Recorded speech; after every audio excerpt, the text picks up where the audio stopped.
जय जगन्नाथ बंधुगण आज आम जानिबा 26 नवेम्बर 2024 मंगलवार दिनर द्वादश राशिर राशिफल विषय। एही दैनिक राशिफल चंद्रको गोचर गणना को नहीं आधारित एवं चंद्रको गोचर गणना आम जीवन में बहुत प्रभाव पकई थाए। तो आसंतु सर्वप्रथमे जानिबा आजिर तिथि और राशि नक्षत्र विषय। आज होची 26 नवेम्बर 2024 मंगलवार मार्गशीर कृष्ण पक्ष एकादशी रात्र 3 घंटा 47 गति द्वादशी। आज हस्ता नक्षत्र रात्र 4 घंटा 34 गति चित्रा नक्षत्र। आज कन्या चंद्र अहोरात्र। आजिर पर्वोत्सव स्मार्तमते उत्पन्ना एकादशी उपवास। आजिर शुभ बेला प्रातः 6 घंटा 12 रु दिवा 6 घंटा 56 पर्यंत। आजिर सूर्योदय प्रातः 6 घंटा 12। आजिर सूर्यास्त संध्या 5 घंटा 10। आज वृष राशि पुरुष और धनु राशि महिला मानक घात चंद्र एवं मकर राशि घात बार। आज सिंह और आमिष खाइबा निषिद्ध। तो बंधुगण आसंतु जानिबा आजिर राशिफल विषय। ता पूर्वरु आम चैनल को जो माने नुआ करी आछंती तळे थिबा लाल रंगर सब्सक्राइब बटन को दबाई आम चैनल को सब्सक्राइब करंतो और पाखरे थिबा घंटी बटन को दबाई ऑल रे सिलेक्ट करंतो। काहेकि ना आमे अपलोड करिथिबा प्रत्येक वीडियो रो नोटिफिकेशन आपण सर्वप्रथमे पाई परिबे। तो प्रथमे जानिबा मेष राशि विषय। आपणक षष्ठ स्थान रे चंद्रदेवंको गोचर आपणक कार्य सफलता प्रदान करिबा। आपण निज बुद्धिबल और चातुर्य बल रे शत्रु मानंको परास्त करिबे एवं संभावनार नूतन द्वार खोलिबा। योजनाबद्ध भाव रे करा जाइथिबा निवेश आर्थिक सफलता प्रदान करिबा। पारिवारिक जीवन रे आपणक संपर्क को सुदृढ़ करिबा एवं मानसिक विकृति दूर करिबारे पत्नीक एक गुरुत्वपूर्ण अवदान रहिबा। परिवार सदस्यंक पूर्ण सहयोग प्राप्ति हेबा एवं नूतन कार्य आरंभ करिबारे आपणको सहाय्य करिबे। पितामातांक आशीर्वाद और मार्गदर्शन रु आपण उपकृत हेबे। आर्थिक स्थिति मजबूत हेबाकु लागिबा। शेयर मार्केट आदि रे निवेश लाभदायक सिद्ध हेबा एवं स्वास्थ्य अवस्था रे पुराना रोगरु मुक्ति मिलिबा किंतु संक्रमण रु सावधान रुहंतु। आज आपण ओं हं हनुमते नमः मंत्र जप करंतु शुभ फल पाइबे। वृष राशि आपणक राशि रु पंचम भाव रे चंद्रदेवंको गोचर आपणको नूतन शक्ति एवं सकारात्मकता सहित आपणक कार्य क्षेत्र रे बड़ परिवर्तन आनिबार क्षमता प्रदान करिबा। व्यवसायर विस्तार करिबाको विशेषज्ञक परामर्श उपयोगी सिद्ध हेबा एवं कार्य क्षेत्र रे विविधता आसीबा। विद्यार्थी छात्र छात्री माने गुरुजनक समर्थन पाइबे। पारिवारिक जीवन रे संतान पक्षरु आकस्मिक सुखद समाचार प्राप्ति हेबा एवं संतान आपणक आज्ञार पालन करिबे। व्यवसाय रे सान किंबा परिवार सदस्यंक परामर्श अनुसरण करी लाभ एवं विस्तार हेबा। आपण संतानंक योजना गुडी करी पूर्ण समर्थन और सहयोग प्रदान करिबे।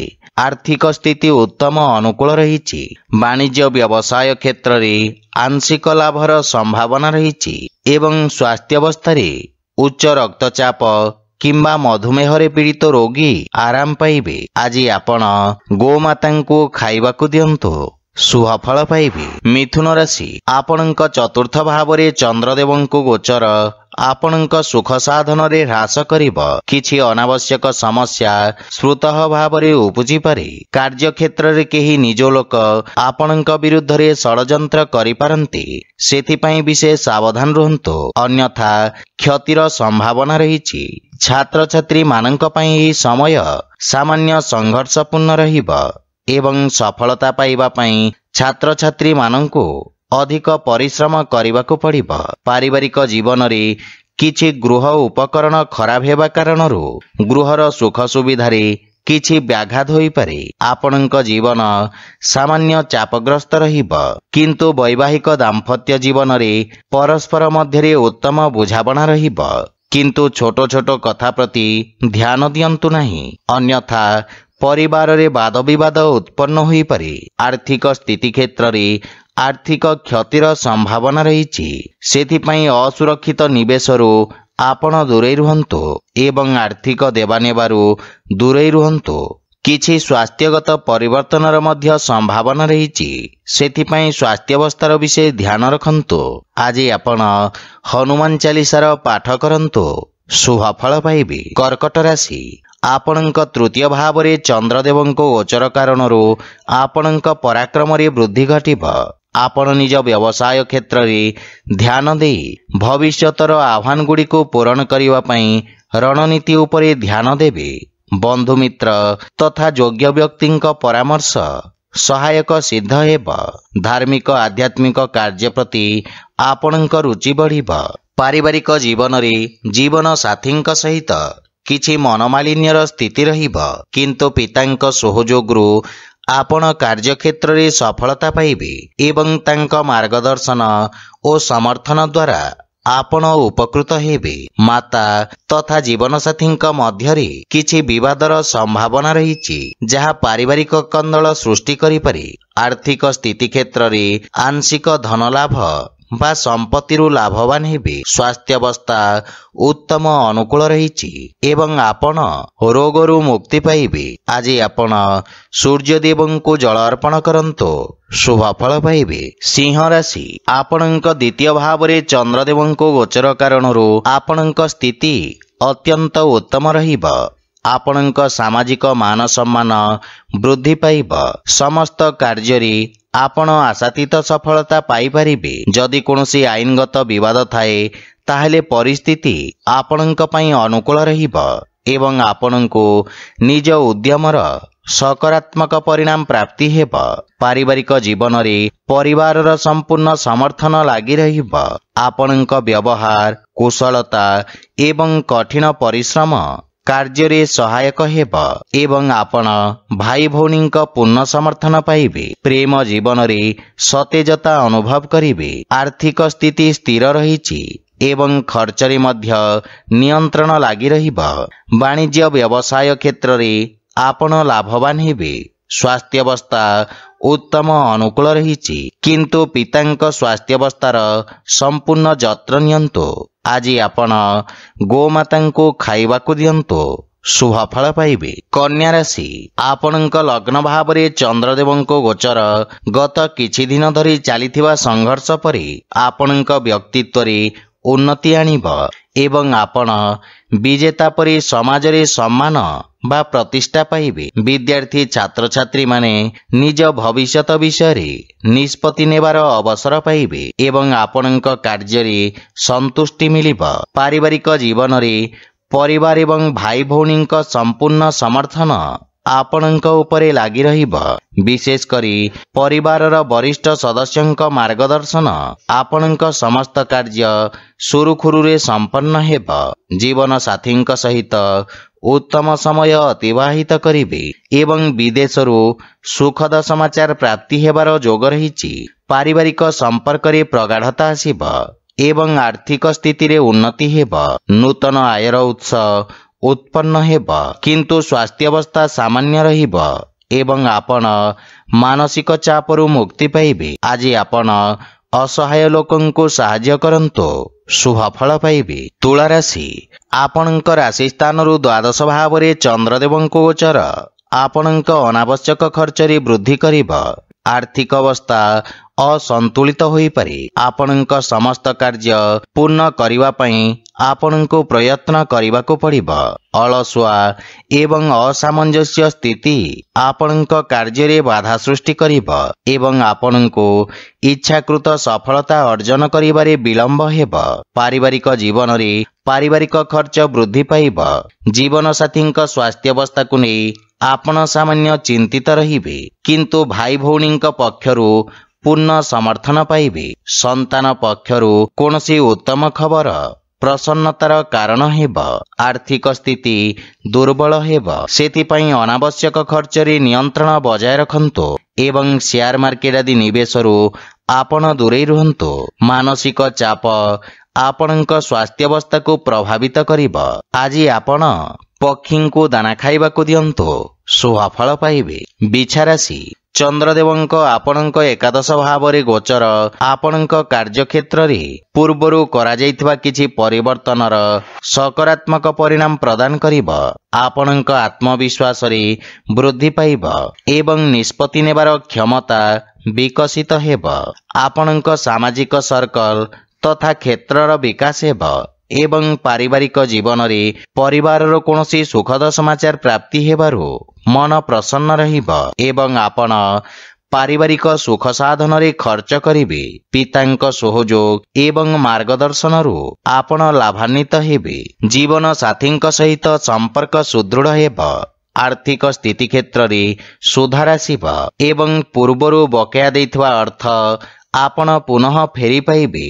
ସ୍ୱାସ୍ଥ୍ୟାବସ୍ଥା ଉତ୍ତମ ଅନୁକୂଳ ରହିବ ଏବଂ ଆପଣ ଶାରୀରିକ ଊର୍ଜାବାନ ଅନୁଭବ କରିବେ, କିନ୍ତୁ ପିତାମାତାଙ୍କ ସ୍ୱାସ୍ଥ୍ୟାବସ୍ଥାର ବିଶେଷ ଧ୍ୟାନ ରଖନ୍ତୁ। ଆଜି ଆପଣ ହନୁମାନ ଚାଳିଶାର ପାଠ କରନ୍ତୁ, ଶୁଭଫଳ ପାଇବେ। ଧନୁରାଶି ଆପଣଙ୍କ ଦଶମ ସ୍ଥାନରେ ଚନ୍ଦ୍ରଦେବଙ୍କ ଗୋଚର ହେତୁ ପରିସ୍ଥିତି ଆପଣଙ୍କ ପାଇଁ ଅତ୍ୟନ୍ତ ଅନୁକୂଳ ରହିବ। କାର୍ଯ୍ୟକ୍ଷେତ୍ରରେ ଆପଣଙ୍କ ଉଲ୍ଲେଖନୀୟ ପ୍ରଦର୍ଶନ ଆପଣଙ୍କୁ ଅଧିକାରୀଙ୍କ ପ୍ରଶଂସା ପାଇଁ ଯୋଗ୍ୟ କରିବ। କାର୍ଯ୍ୟକ୍ଷେତ୍ରରେ କରାଯାଇଥିବା ପରିବର୍ତ୍ତନ ଗୁଡ଼ିକ ଆପଣଙ୍କୁ ସର୍ବୋତ୍ତମ ପରିଣାମ ପ୍ରଦାନ କରିବ, କିନ୍ତୁ ତରବରିଆ ନିଷ୍ପତ୍ତି ନେବା ଆପଣଙ୍କ ପାଇଁ କ୍ଷତିକାରକ ସିଦ୍ଧ ହେବ। ପାରିବାରିକ ଜୀବନରେ ପିତାଙ୍କ ମାର୍ଗଦର୍ଶନରେ କରାଯାଇଥିବା କାର୍ଯ୍ୟ ଆପଣଙ୍କୁ ବିଶେଷ ସଫଳତା ପ୍ରଦାନ କରିବ ଏବଂ ପିତାଙ୍କ ସହଯୋଗରୁ ବିଶେଷ ଲାଭ ପ୍ରାପ୍ତି ହେବ, କିନ୍ତୁ ସାନ ଭାଇ ଭଉଣୀମାନଙ୍କ ପ୍ରତି ଆପଣ ନିଜ କର୍ତ୍ତବ୍ୟର ପାଳନ କରନ୍ତୁ। ଜୀବନସାଥୀଙ୍କ ସମ୍ବନ୍ଧରେ ପ୍ରଗାଢ଼ତା ଆସିବ ଏବଂ ପ୍ରେମ ଜୀବନରେ ସୁଖଦ ଅନୁଭୂତି ପ୍ରାପ୍ତି ହେବ।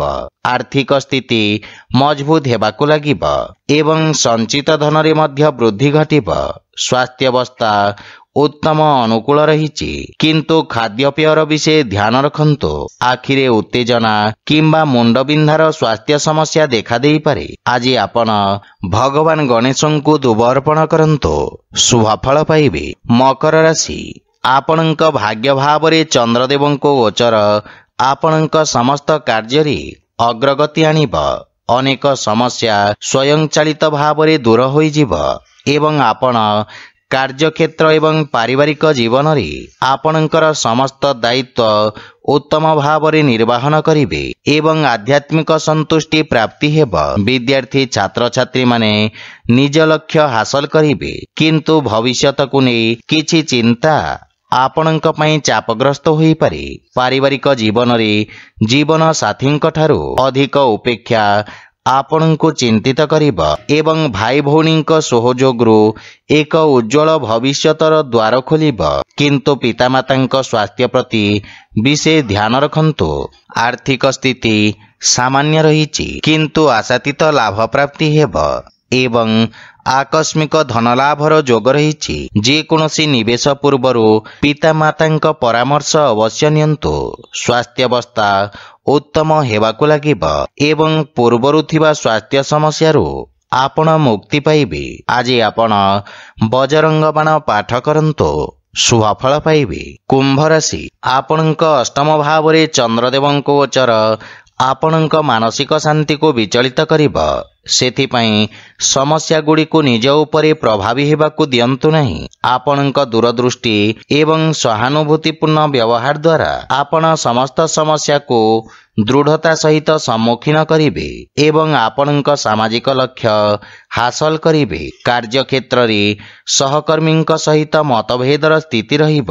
ପାରିବାରିକ ଜୀବନରେ ଆପଣ ପୂର୍ଣ୍ଣ ସାହସ ସହିତ ବୈବାହିକ ଜୀବନରେ ଆସୁଥିବା ସମସ୍ୟାର ସାମ୍ନା କରିବେ। ଜୀବନସାଥୀଙ୍କ ବ୍ୟବହାର ଆପଣଙ୍କୁ ମାନସିକ ସ୍ତରରେ ଯନ୍ତ୍ରଣା ଦେଇପାରେ। ଭାଇ ଭଉଣୀଙ୍କ ପାଇଁ ମଧ୍ୟ ସମୟ ଅନୁକୂଳ ନୁହେଁ ଏବଂ ଆର୍ଥିକ ସ୍ଥିତି କ୍ଷେତ୍ରରେ ଆର୍ଥିକ ଲାଭ ପ୍ରାପ୍ତି ହେବ, କିନ୍ତୁ ଖର୍ଚ୍ଚର ଅଧିକତା ଆପଣଙ୍କୁ ଚିନ୍ତାରେ ପକାଇପାରେ। ଦୀର୍ଘକାଳୀନ ନିବେଶ ପାଇଁ ସମୟ ଅନୁକୂଳ ରହିଛି। ସ୍ୱାସ୍ଥ୍ୟାବସ୍ଥା ଉତ୍ତମ ଅନୁକୂଳ ରହିବ, କିନ୍ତୁ ଭାଇରାଲ ରୋଗରୁ ସାବଧାନ ରୁହନ୍ତୁ। ଆଜି ଆପଣ ହନୁମାନ ଚାଲିସାର ପାଠ କରନ୍ତୁ, ଶୁଭଫଳ ପାଇବେ। ମୀନ ରାଶି, ଆପଣଙ୍କ ରାଶି ସ୍ଥାନରୁ ସପ୍ତମ ଭାବରେ ଚନ୍ଦ୍ରଦେବଙ୍କ ଗୋଚର ଆପଣଙ୍କ କାର୍ଯ୍ୟକ୍ଷେତ୍ରରେ ସଫଳତା ପ୍ରଦାନ କରିବ। ଛାତ୍ରଛାତ୍ରୀମାନେ ଶିକ୍ଷା କ୍ଷେତ୍ରରେ ମନୋଯୋଗ ଦେବେ, କିନ୍ତୁ ଆପଣ କୌଣସି କଥାକୁ ନେଇ ସାମାନ୍ୟ ମାନସିକ ଚିନ୍ତିତ ରହିବେ। ଗୁପ୍ତ ଶତ୍ରୁ ଓ ବିରୋଧୀମାନେ ଆପଣଙ୍କ ବିରୁଦ୍ଧରେ ଷଡ଼ଯନ୍ତ୍ର କରିପାରନ୍ତି, ସେଥିପାଇଁ କାର୍ଯ୍ୟକ୍ଷେତ୍ରରେ ବିଶେଷ ସାବଧାନ ରୁହନ୍ତୁ ଏବଂ କାହାକୁ ନିଜ ଦୁର୍ବଳତା ବିଷୟରେ ପ୍ରକାଶ କରନ୍ତୁ ନାହିଁ। ପାରିବାରିକ ଜୀବନରେ ବୈବାହିକ ଦାମ୍ପତ୍ୟ ଜୀବନ ସୁଖମୟ ହେବ ଏବଂ ଜୀବନସାଥୀଙ୍କ ପୂର୍ଣ୍ଣ ସହଯୋଗ ପ୍ରାପ୍ତି ହେବ। ସକାରାତ୍ମକ ଚିନ୍ତାଧାରା ଆପଣଙ୍କ ଆତ୍ମବିଶ୍ୱାସରେ ବୃଦ୍ଧି କରିବ। ପ୍ରେମ ଜୀବନରେ ସମ୍ପର୍କରେ ପ୍ରଗାଢ଼ତା ଆସିବ ଏବଂ ପରସ୍ପର ମଧ୍ୟରେ ଉତ୍ତମ ସାମଞ୍ଜସ୍ୟ ସ୍ଥାପିତ ହେବ।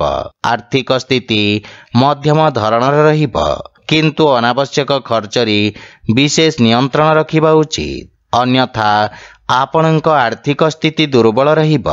ସ୍ୱାସ୍ଥ୍ୟାବସ୍ଥା ଉତ୍ତମ ଅନୁକୂଳ ରହିଛି। ଆଜି ଆପଣ ଗରିବ ଲୋକଙ୍କୁ ଭୋଜନ ଦାନ କରନ୍ତୁ, ଶୁଭଫଳ ପାଇବେ। ତ ବନ୍ଧୁଗଣ, ଏହା ଥିଲା ଆଜିର ରାଶିଫଳ ବିଷୟରେ। ଯଦି ଭିଡ଼ିଓଟି ଆପଣମାନଙ୍କୁ ଭଲ ଲାଗିଥାଏ, ଲାଇକ୍, ସେୟାର ଓ କମେଣ୍ଟ କରି ଜଣାନ୍ତୁ ଏବଂ ଆମ ଚ୍ୟାନେଲକୁ ସବସ୍କ୍ରାଇବ୍ କରନ୍ତୁ। ଜୟ ଜଗନ୍ନାଥ।